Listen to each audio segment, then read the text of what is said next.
Paris Paralympic स्पर्धेत काल भारतीय क्रीडापटूंनी चमकदार कामगिरी करत एका सुवर्णपदकासह 4 पदकांची कमाई केली आहे। नेमबाज अवनी लेखरा हिनं भारताला स्पर्धेतलं पहिलं सुवर्णपदक मिळवून इतिहास रचला।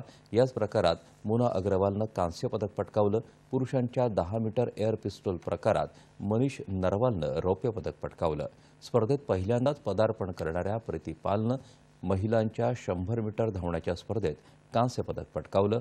भारत सध्या एका सुवर्णपदकासह 4 पदकांची कमाई करत पदतालिकेत 4थ्या स्थानावर आहे।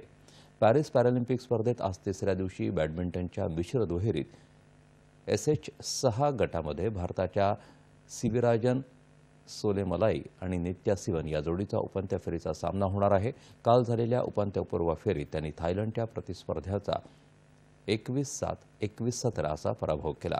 बॅडमिंटनमध्ये महिला एकेरीत SL3 ग्रुप स्टेज प्रकारात मनदीप कौर तर याच प्रकारात पुरुष एकेरीत नितीश कुमार आणि मनोज सरकार यांचा सामना होणार आहे।